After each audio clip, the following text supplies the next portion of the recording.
BenFlyingRetro, and I'm embarking on a quest to purchase every classic GI Joe comic from the original 80s and 90s Marvel run.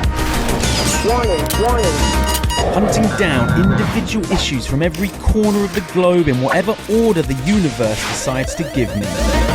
Join me and my pal Steve every week as we discuss my latest find. Welcome to Chasing Joe. Chasing Joe.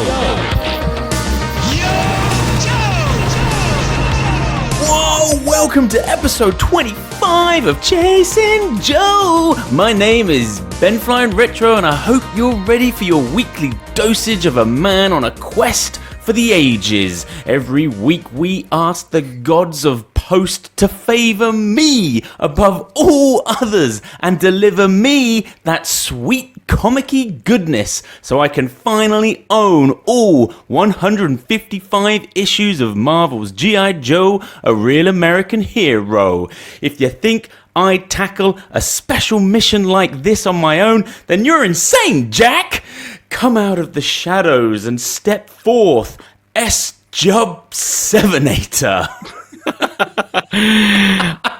Why would I even attempt to follow up on that? Ben, bravo, dude. That was about... Actually, there's a countdown timer on top here. It's gone. I'm going to have some water after that.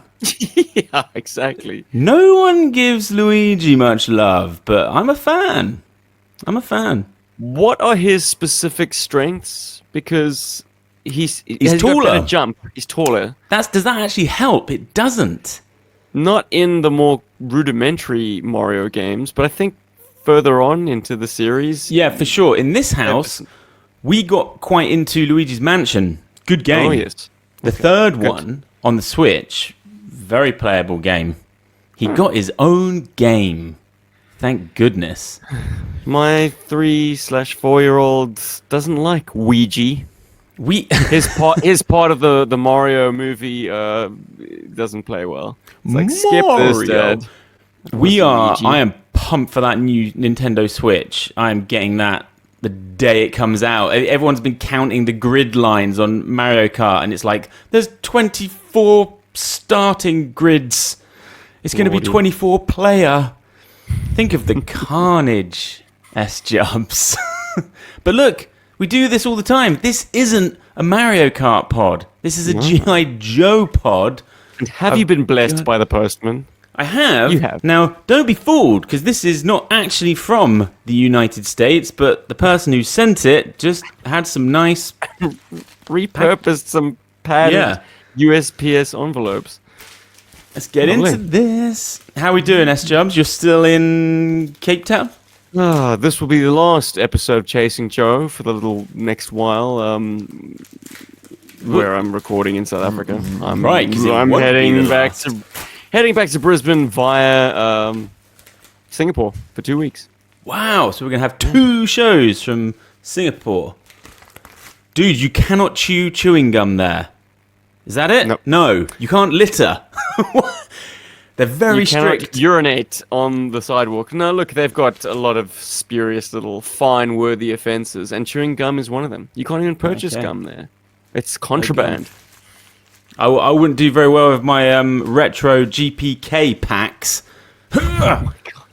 Wait a minute. Oh, that was... Whoa, let's tease that. Let's... Oh my goodness, it's issue 3. Came out June the 1st, 1982. Wow. Love this cover. Gambit. My goodness. I've spoken about this before. I've listened to a whole show of you talking about this. I don't know when you did this. It was when you were doing that weird thing where you were, I don't know, starting at both ends of the comic run, and you were going to meet in the middle. One old, one new. Maybe we'll pick that up. I don't know. If things slow down on the Joe front and we need something to do.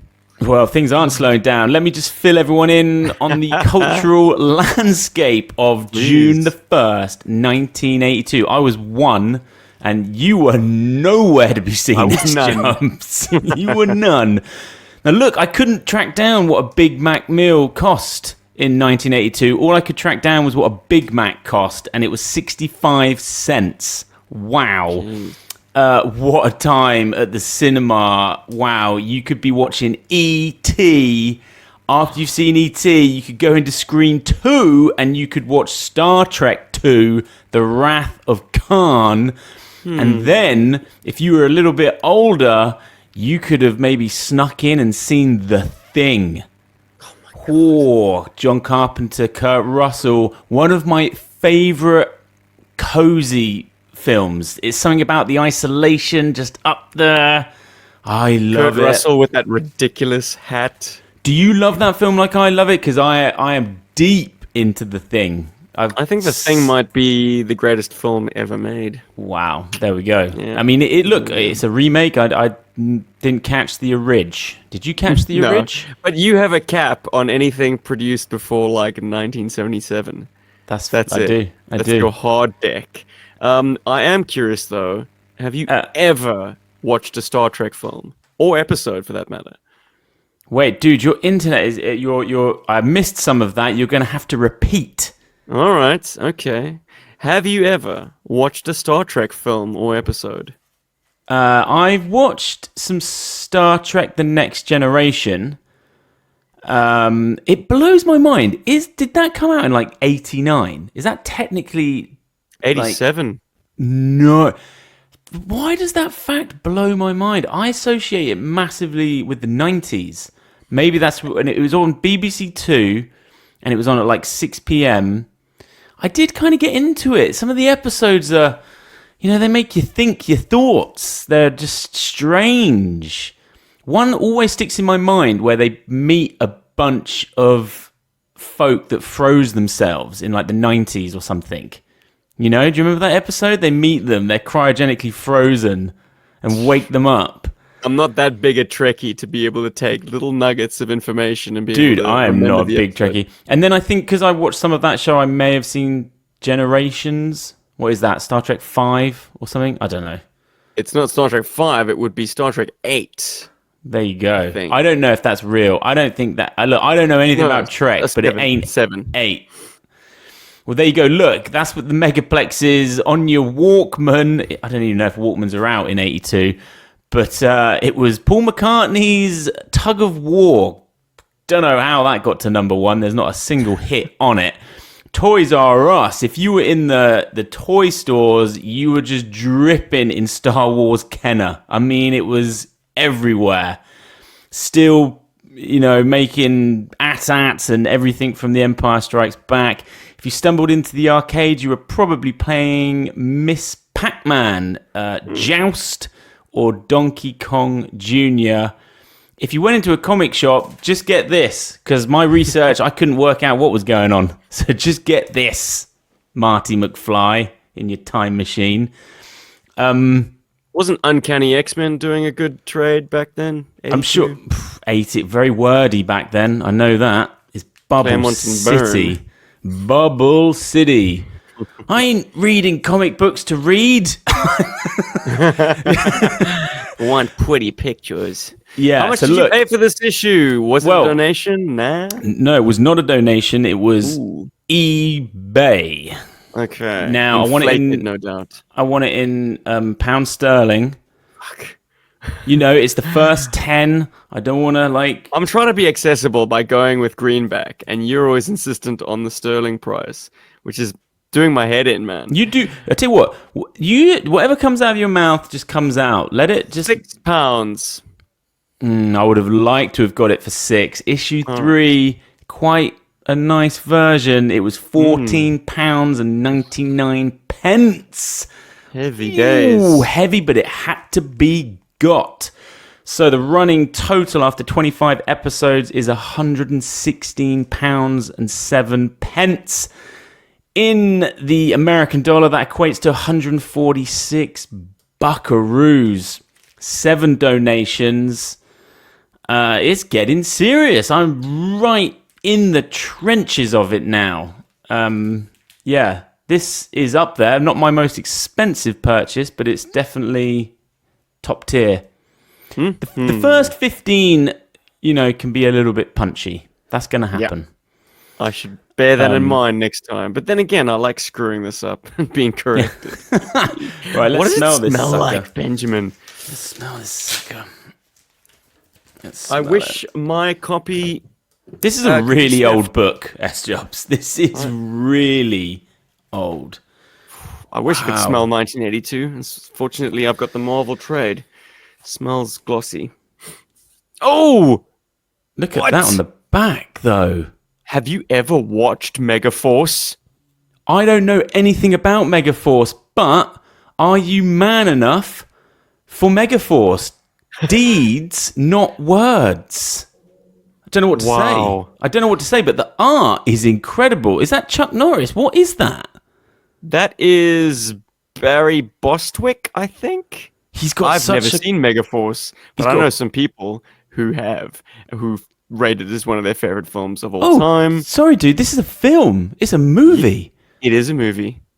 You think it's a toy line? You think it's a comic book? Nope. I've just done a cultural landscape. Damn it. That was out on June the 25th. I've never even heard of that film, and I thought I knew 80s films. That's a bit strange. What? So you've never seen it? I saw as much as I could stand at the time. Maybe I was just not in the right frame of mind. It was not my cup of tea. That's strong. That's really strong. Oh, it smells as if millions of voices suddenly cried out in terror and were suddenly silenced. S-Jobs. Shit, son. That is so aged.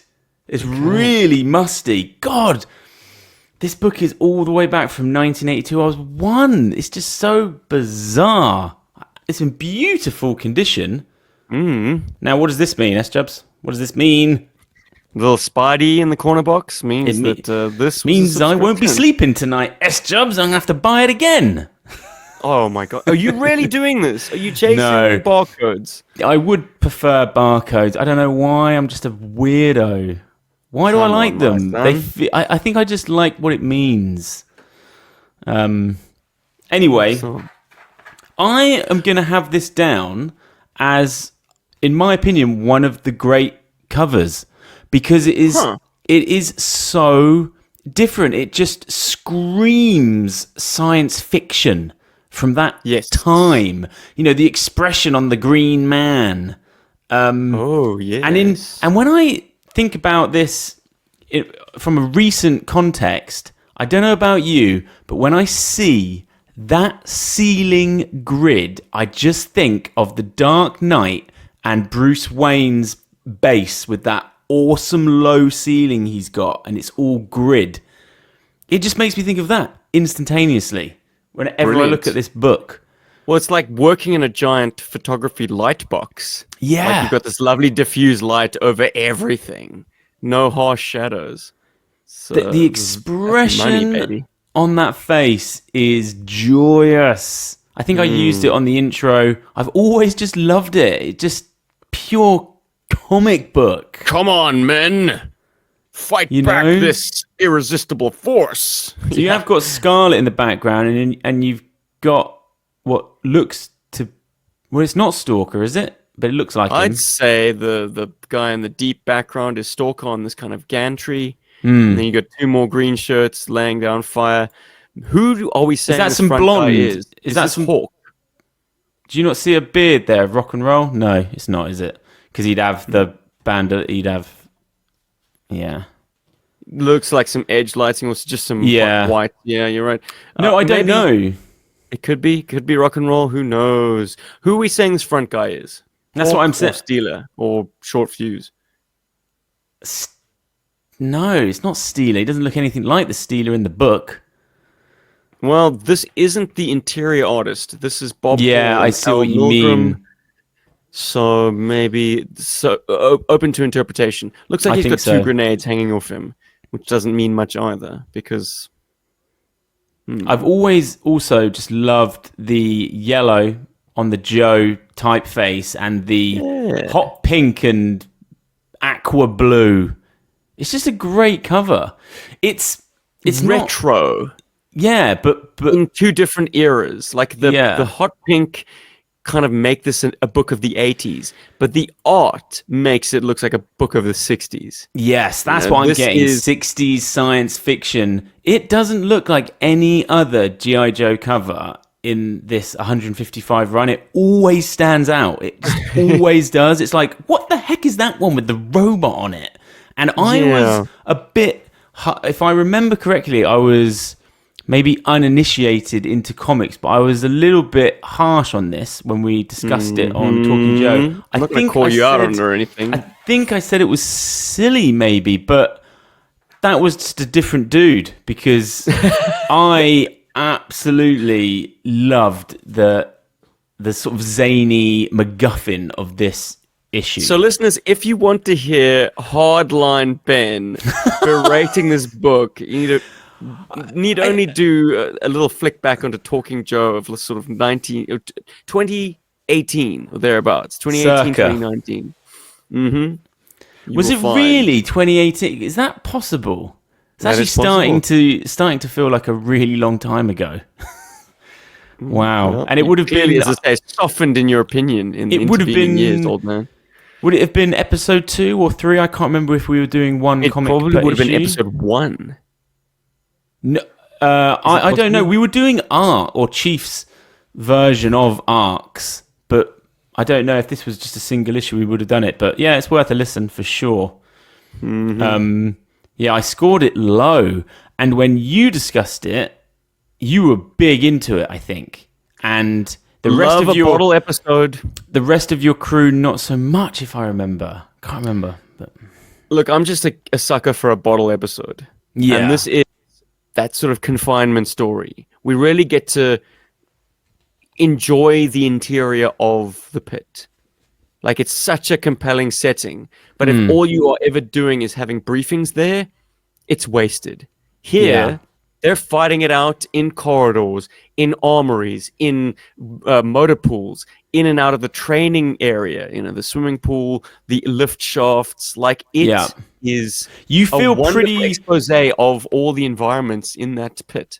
Yeah, you feel quite well orientated of like how the pit is laid out by the end of this issue. The floors, the structure of it. It's really cool. And while we got the cross-section in issue 1, this one does something different, and that gives you a sort of a time lapse. I love that. Of the Joes in the US mail van descending through the various levels and cleverly, scripting-wise, kind of calling them out. Like, if the bad guys were to throw a tactical nuke at us, the top floors would be vaporized. The shockwave would have killed the computer section.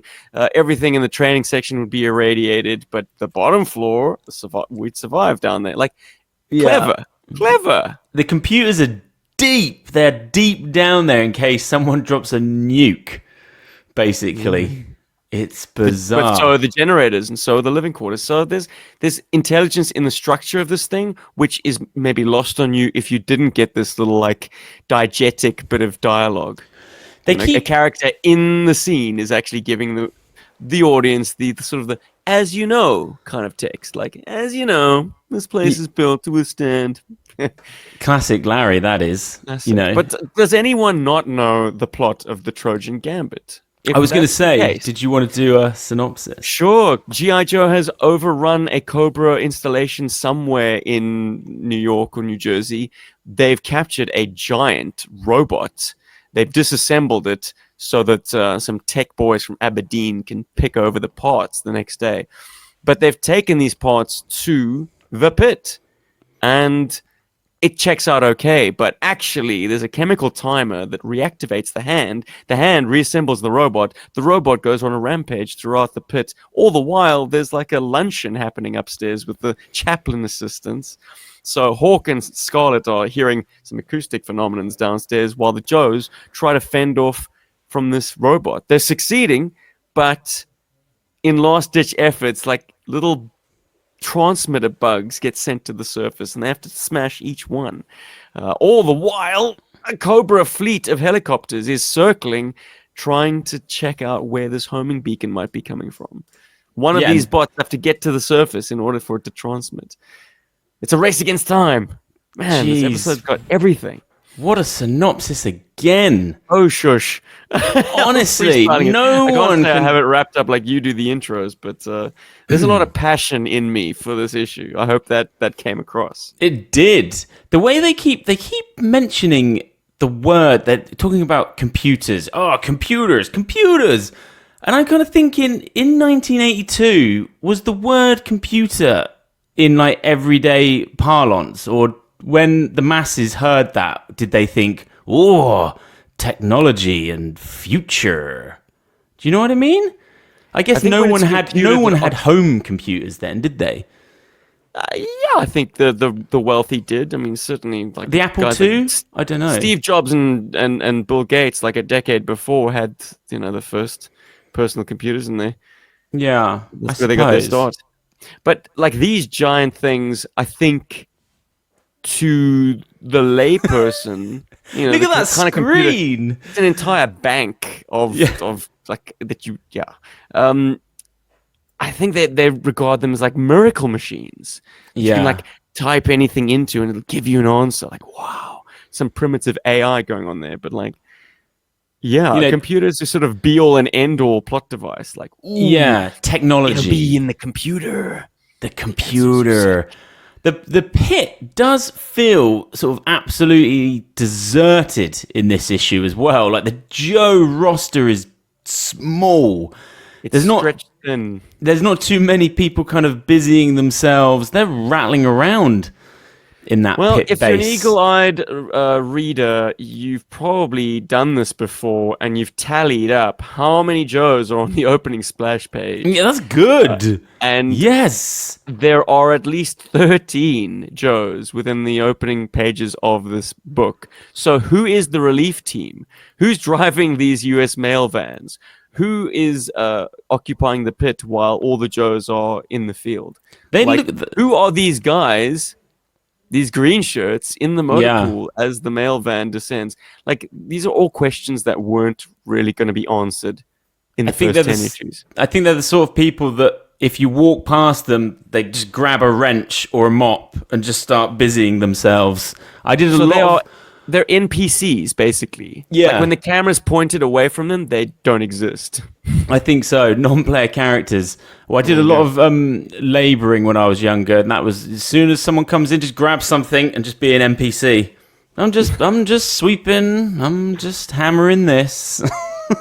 Yeah, man. But there's great character development in this issue. There's lovely little scenes, and there's like hangout scenes in the canteen. Yeah, I knew you'd get a kick out of that. So the Joes who are checking over the robot parts for booby traps effectively work all through the night. So that's something that's confusing in this issue, because it looks like a blue sky, but actually this is set at night. Like the raid took place at night. They're driving through the streets of New Jersey in the dead of night. And the thing up top is an evening thing as well, isn't it? So, yeah. Is it? Well, I wish they'd managed to get a starry sky instead of the sort of blue sky. But yes, the boys work all through the night, and the next day they are heading to the canteen after not sleeping, and they're like, we gotta get some breakfast in us. What the heck is cackle fruit, dude? Beautiful. What a great phrase. What? The cackle fruit eggs? I don't get it. Look at the he's got 3 cups of coffee. Oh, I want to hang out with these lads. I really do. Clutch, Breaker, and Stealer. You'd want to be hanging out. You don't really want to, like, Snake Eyes is cool, but that's a bit heavy. Deadbeat. It's a bit heavy in there. He's just breaking you've got down the and serious killing all guys the like squaring the weapons away, and you've got the jokers all in the canteen flipping eggs. Yeah, cackle fruit. Jeez. And also, terrific turn of phrase. Would you ever hear that anywhere else other than in like an old-timey GI Joe book like this? No. Thank you, Larry. And look, and also the wafts of this smell are going all the way up through the vents, and Scarlet is like getting a whiff of them at the soiree. I love that. And so is this woman in a, whatever she's wearing, a little hat. Baking eggs. Now, every time I read this book, something new strikes me. And that's the fact that why would she be at all alarmed to smell bacon and eggs? They are at a luncheon. They are at a tea. I mean, someone might bring out a quiche the next minute. So, like, to smell egg and bacon is no big thing. I think it's right under her grill. I think it's right under her nose, and she's just saying what she whiffs. Lusting off because that's interesting because they're confused to why Scarlet is so decorated with her. What do you call it? Like medals, her aren't fruit they? salad. Yeah, she's got a lot of battle ribbons. Yes, of course. And she sort of just palms how them the off hell do with a chaplain joke. assistants get so much? S-Jubs, you're breaking experience. up. I'm losing you. I'm sorry, man. Don't worry. StreamYard will hear in. me, even if you don't. Okay. I'll filter you through. Also, the robot design is just so glorious. It kind of makes me feel how Scout would draw a robot with the zigzag mouth. It's just fantastic. There's something so kind of childlike about it, although it is devastating and powerful. It's kind of like kid thinks of robot. There it is. It's very simplistic and very smoothed off, but like the way it's designed, the way it's colored, it's pure Jack Kirby. That would have been a cool toy. Yes, it would have been. I can't believe they haven't kind of in a sort of retro. You know, they do everything now. They did the freaking fur things in Pyramid of Darkness. Yes, the Fatal Fluffies. Perhaps this is just a little bit too obscure. Too niche. Every GI Joe fan could probably, love it or hate it, name the Fatal Fluffies.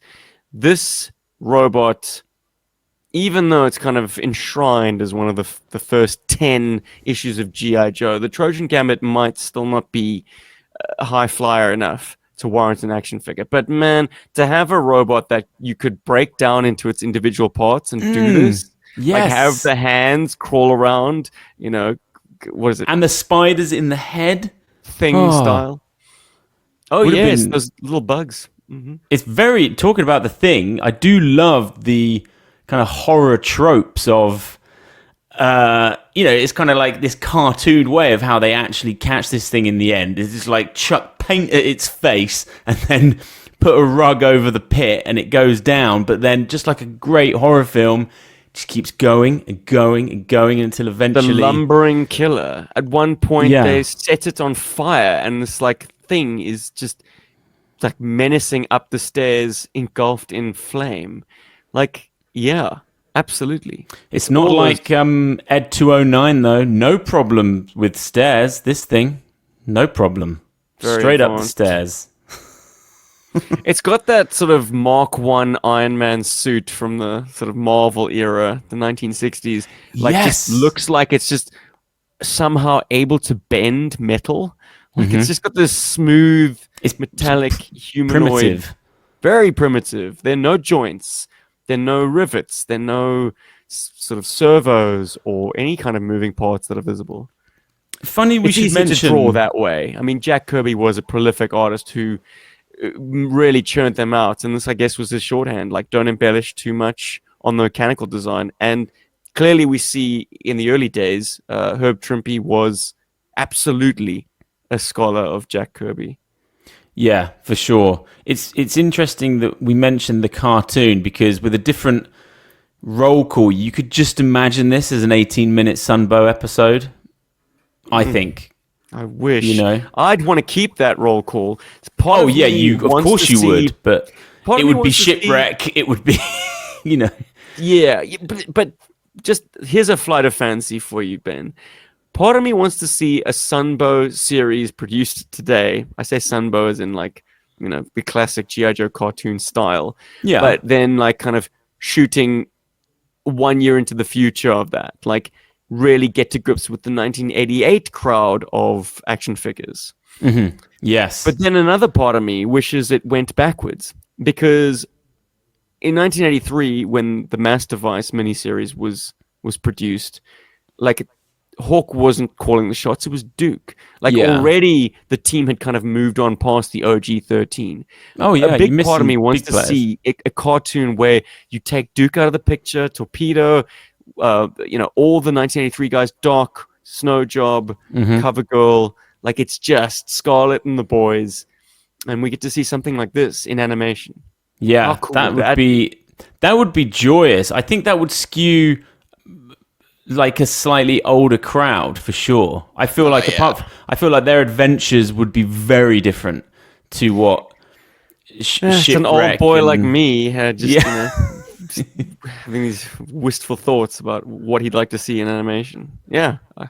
Who knows? I mean, who knows? Maybe. Go back to the retro well. I did like the way that, look, we get some Cobra in this. They keep cutting back to it. And the helo pilots are like, we are on the vinegar strokes right now. We've got like minutes left of fuel. I think he even comes down to like 30 seconds or something. He's like, no. He's like, I want the full 3 minutes. I want to stay and just wait because, what is he thinking? If one of those spiders gets up, pings the location, is he going then? I was like, they got no fuel. Like, I guess they have a guesstimation of where GI Joe's headquarters might be. Okay, I mean, helicopters don't have the greatest range and certainly not the greatest speed. Those things look weird. I think they're designed to look like a hooded sort of Cobra design. Yeah, they're kind of. That's why they've got those bulbous sides to be the sort of the frills. But yeah, this is Trimpy just making an original almost Cobra La like.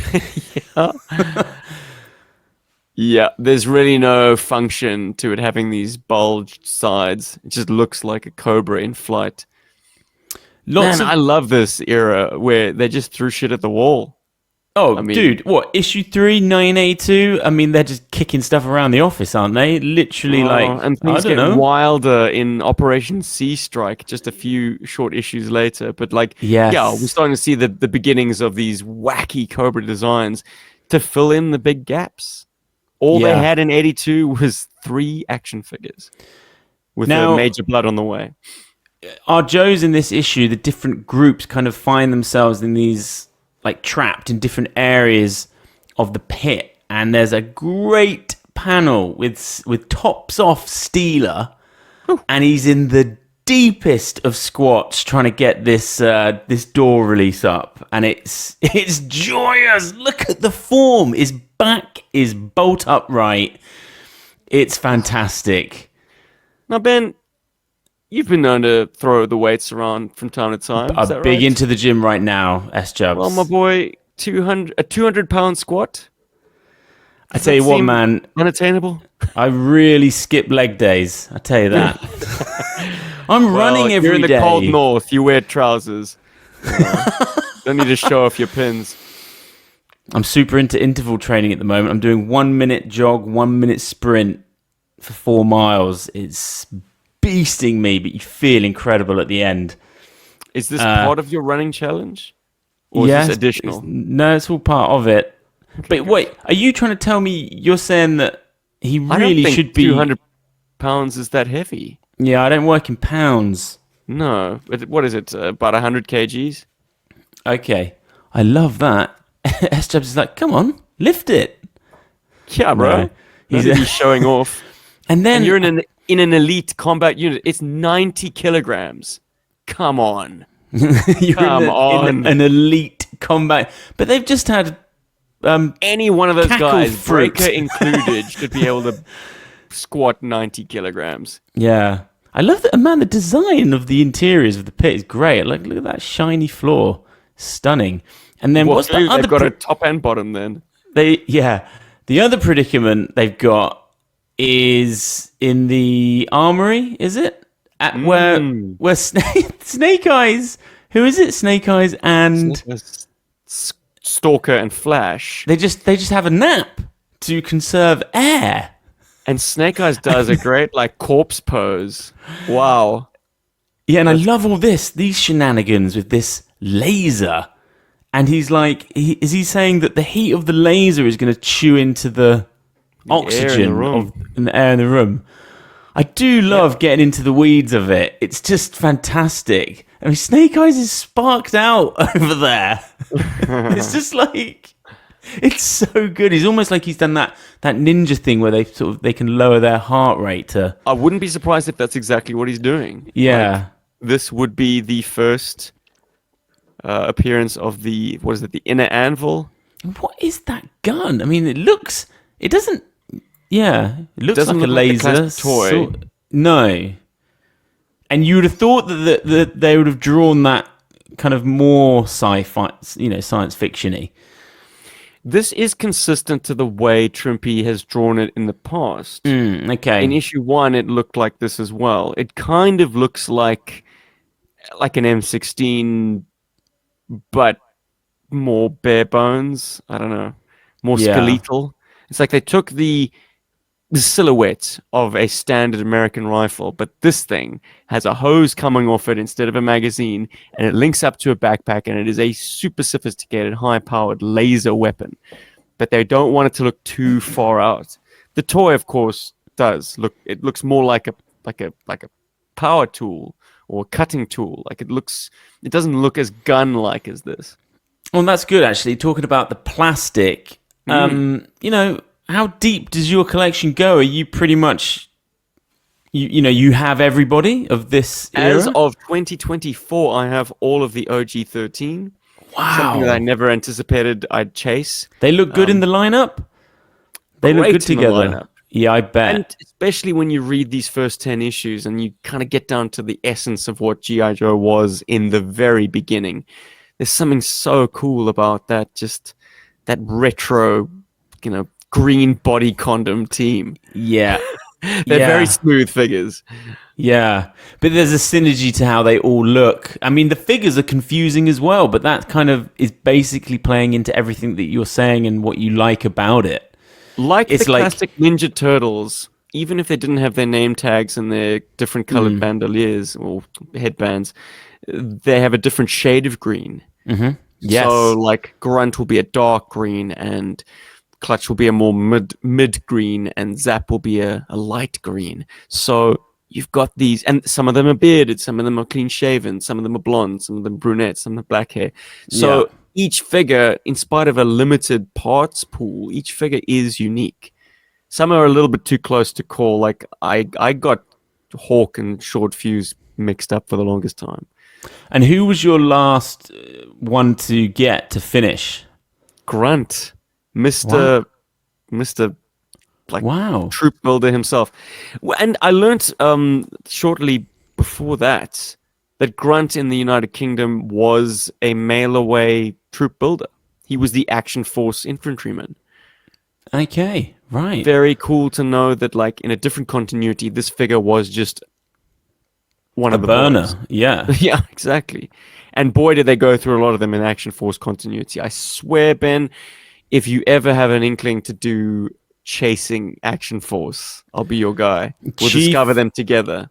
Chief must say that every day. He's like, you've got to read these Action Force. Yeah, so what is the Action Force run? Action Force monthly, yeah? Well, it would start in the pages of Battle. Wow. I don't know if you want to go that far back. I tell you what, man, I love some of the covers I seem to know really well. Yeah. I mean, I would have seen Action Force. They would have been kicking around, man. They would have been. And comic collection. I certainly would have had a few of them, for sure. Yeah. Well, that should we skip to the end and see how this sucker ends with Scarlet basically treading on the last little robot spider that's just about to ping the signal. Oof. And she just gets it. And is there any kind of witty banter? She's got a one-liner right at the end. Because of all these kind of comical moments where Hawk and Scarlet have heard something or they smell something like an electrical fire coming through the grate. I love Hawk that. Says, hey, watch out! Smashed bug parts. Yeah. It's raining bug parts. Yeah, no, Hawk. I think Hawk says, Scarlet, I may have been pushing the Joes a bit too hard lately. I think I'll recommend them for a little extra leave time. Good idea, Hawk. Sounds like they're going buggy down there. Hey, Larry's not above a little one-liner. Hey? That's how you got to end a comic book in June of 1982. Also, that party up there looks like an absolute bust. I mean, jeez. There's hardly anyone there. That's very stiff. Very. Well, I'd be straight to the buffet. Comedy.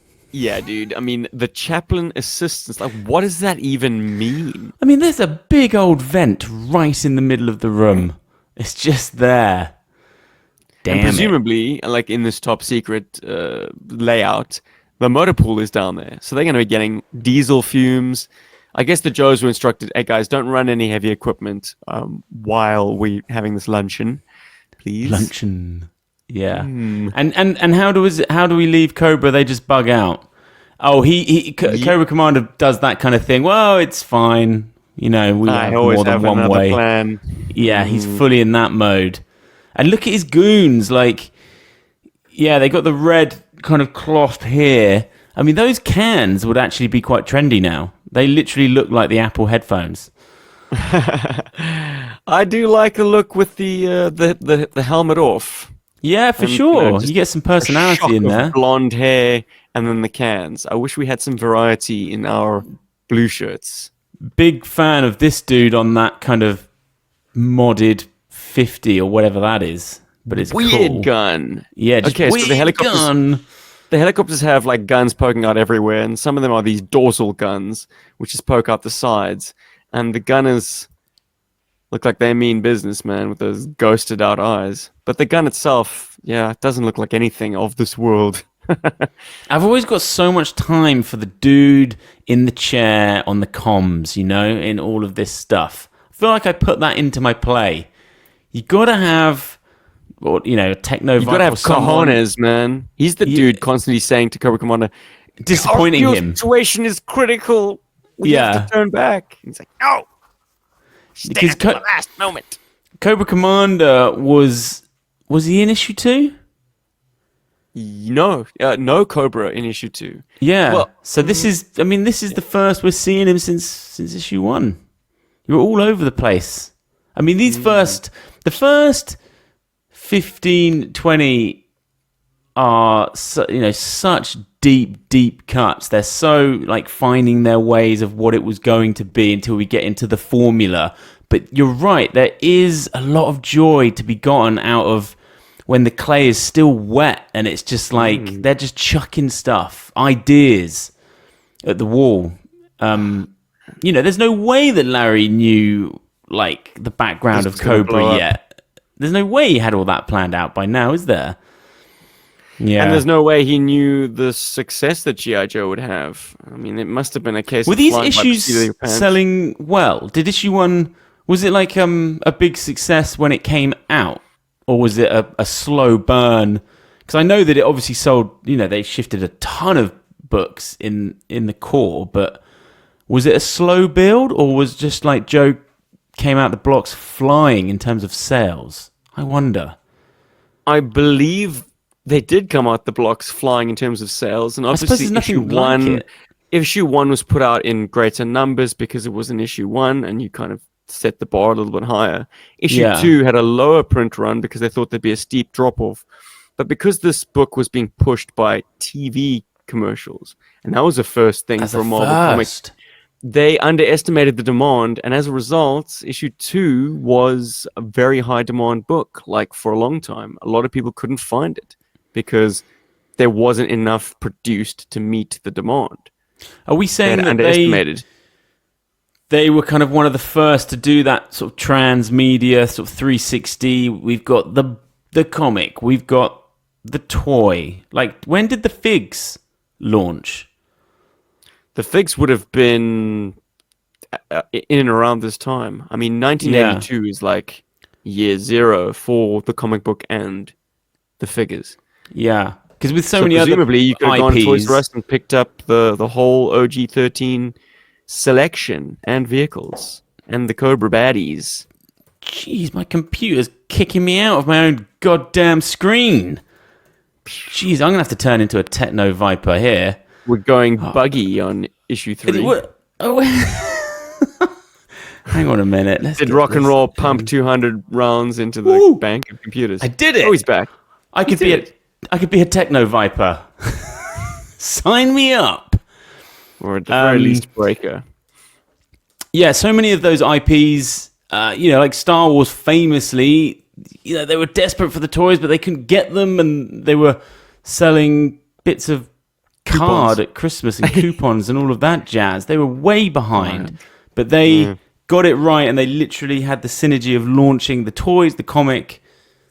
Well, not the card. When did that happen? That was obviously later. The next year, September of 1983. Wow. Was when the Mass Device premiered. Now, I was under the impression that GI Joe was ready to roll in 81 already. Oh, okay, and they held off. They waited a year so they could get the whole ball rolling on the media approach. And the comic book, look, the way the story goes, the toys could not be marketed in animation. Right. However, if they were making a commercial for a comic book, the loophole. They could include animated segments. Yes. Within that. Yeah. Clever. So you were pushing a book and animating the whole thing for the commercial. They were shrewd in the marketing with the department. Reaganomics. All of a sudden you could make cartoons based on toys. Yeah. And then that became the model for all of the big IPs like Transformers, He-Man, toys, cartoon, comics. Gotta have a tune, man. Otherwise your IP is dead. It's dead in the water. This podcast isn't dead in the water, but it's been a birthday weekend of craziness for me. You too, huh? Emma's in New York. She's at the toy fair, seeing what toys are like in 2025 and beyond. So a long way away from 1982, S-Jubs. I made a massive flub on the GI Joburg podcast, thinking that at New York Toy Fair they were unveiling 3 3/4-inch mask toys. Oh, they are. Turns out that they're just retreading the old, 2.5-inch. I was going to say they're still tiny, aren't they? Yeah, they're relaunching. Who is Mask? That's not Mobile Assault Strike Command. Yeah, but that's not. Who owns it? Yeah, who pushes that Hasbro. out? That is Hasbro as well. It's been licensed to a third party called Loyal Subjects. I had a phase, man. A good. Well, it's funny. It was probably 4 months, but it felt like years. But I had a Mask phase where I had a couple of the vehicles. What you have? Venom Tracker. So the vehicles I had the Corvette. Was it like a black Corvette that was a sub? Is it called Manta? Was it a sub or a boat? I think it went underwater. The bonnet flipped, and the wheels became little cannons. Yeah, and then I had the orange and white dune buggy, and it would kind of do this and could fly. Do you remember that? Yeah, a little dune buggy. It was really cool. Julio or something. Enrique. The actual vehicles were fun and quite cool. But very cool. The and they fit that 124 model car scale. Yeah. Which was tantalizing for a GI Joe fan who just wanted them to be, a couple of scale points higher. The actual masks were joyous, and the fun of having all the different ones and stuff. It was cool. The figures were just a little bit useless once you had that thing on there. They were just vehicle drivers, in much the same way G.I. Joe was envisioned as a vehicle-centered lines, and the figures were just good, though. Accessories. The cartoon was good. I remember it being really fun. I've sort of watched. Great way of pushing some awesome toys. Good intro, man. I don't know if it'll hold up to rewatch. Rocking tune as well. Oh yes, yeah. But it could 80s never electro metal. Transformers, it could never really... I don't know, it was sort of similar. I don't know, I think I just went back to Transformers. I was like, nah, this is cooler. Yeah, I was a big Transformers kid, S-Jubs. I still am. Jeez, Scout got some good ones for his birthday. Oh, yes, that's a big logo. It is. What did Scott get? Give it up. You got a Prime. Soundwave. Oh, shit. Okay. I'll hand in my Transformers card. Yeah. That is most certainly Soundwave. So what did he get? He got a wheel jack that doesn't look like any wheel jack I've seen, but it's cool. It is the Legacy range, which is my favorite range. This Legacy kind of, you know. And so what does he transform into? If he turns into it's kind of a Lamborghini Countach, but it's got all damage on it. He's got these big gouges out of the hood going through. Is he a recasting of a Sunstreaker or Cliff? Yeah, all those guys and Clamp Down and all of those. So they just gave him a different colorization, different head, and called him Wheeljack. No, but we went deep. So the hood is different. There are tiny details that are different. And also, Scout was looking at him, and then he saw all these tiny Decepticon badges like dotted around. And I was like, what is going on here with this new range? Have they been, I don't know, is he working for the Decepticons or, I don't know. Strange. Who else did he got? He got a Bumblebee from Transformers 1 that was pretty cool. Sort of an easy transformation, or is this fairly complex? It's kind of like, I mean, there's so many ranges. I just find it exhausting. Maddening. I'm such a 43-year-old man, but big eyes. It was all just one series in our day. It's just like, I need structure. There's just, Transformers takes it to another level of different lines. It's so confusing. Turtles is kind of confusing as well now, like the tie-ins and I'm always drawn to Turtles toys. I'm just like, I do like Turtles, you know, visually. Where do you begin? Toys. You begin at toys, you stay with toys, and you end with toys. Every once in every while, you take a look at comic books. Oh, I hung my Sky Striker up. And it looks sick. I bought some like wire. It does, I'm sure, look sick, Ben. But how are you going to swoosh it? You just take it down. You just take that sucker off the hook. It's not too bad. I'll take a photo of it because where it is, it's in my little retro corner. Oh, it does look joyous up there. It kind of just transports you back. Look at yours. I have only 2 more sleeps with my beloved. Oh, man. My most recent pickup. I love it so. Yeah, it's a recent pickup. Christmas of this year. I mean, last year. 2024. So December. Bringing your total Sky Striker haul to what?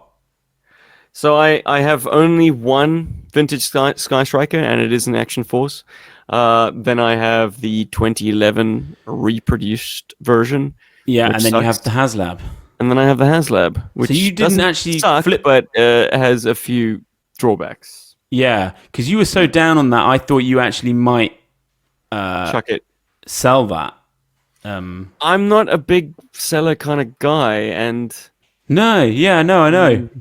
If anything, I'd sell the carded figures it came with because I think that's an absolute waste and just a way for them to justify spending as much on a toy that we all have. What's the situation? That was what annoyed me the most about the HasLab. Like, it was a bundle deal, and you couldn't say, well, I don't want any of that extra shit. Just give me the vehicle. That's what I want. Can I have a reduced price? Nope. I have a feeling, I think people do love all of that stuff. You may be an outlier there.